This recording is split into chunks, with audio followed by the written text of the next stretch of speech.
5 people there. One.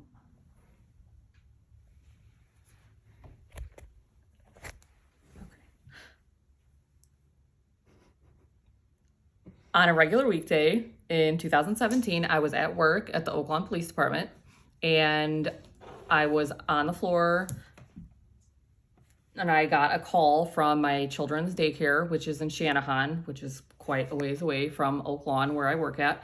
And I was told that my youngest child fell and hit his face. So I had to leave to go to Morris Hospital, and all of this ended up in a disagreement with my kid's dad. So I was again at work. I was on the floor dispatching police. I was very busy. It was a busy day. My kids had been dropped off at daycare earlier in the day, and they were going to be there until their dad picked them up later. I saw that the daycare was calling my phone, and then they also called into the room at where I work at. So I was told that I had a call on hold. I stepped out of the room to take the call and was told that my youngest Noah had been running and he fell and hit his face on a bookshelf. And they said that they thought that he needed stitches.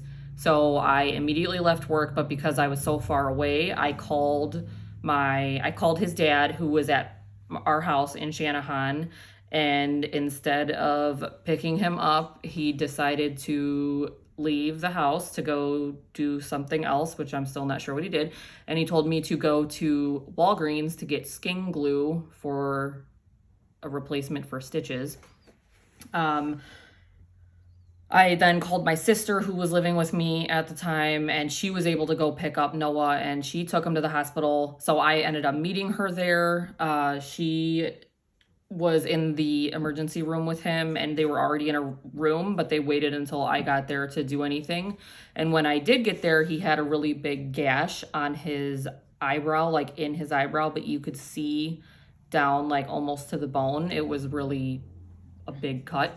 And he seemed fine. He was playing, and he didn't seem like he was in a lot of pain or anything, but he was, little kids forget things happen. So then they brought in the doctor, and they said that they were going to do some stitches. I think he needed 7. He's got a little face. Obviously, he's a little kid, so it wasn't anything super dramatic, but he had to get a shot there to numb the area, and he ended up freaking out and was not cooperative. He was crying. They ended up having to put him on like a backboard, like what they do when you get on an ambulance to stabilize your back. They put him on a backboard, they strapped him down, and then they also had to hold him down because he was screaming because he was scared. It didn't hurt, it was numb, but he was scared. After that, he was completely fine. We were given some discharge instructions. Don't let him sleep for another hour after getting home. Just make sure he doesn't pull at the stitches, because kids have done that before where they've pulled their stitches out. We then went to Walgreens. He got some gummy octopuses so that he could, be rewarded for his bravery. He then wanted to come home and blow up the blow-up mattress so that he could jump on it and potentially get more stitches.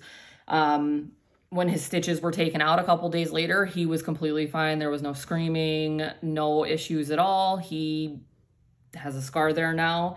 The nurse gave him a popsicle, and then a year later, we were back for some more stitches because the lesson was not learned to not run and near a bookshelf.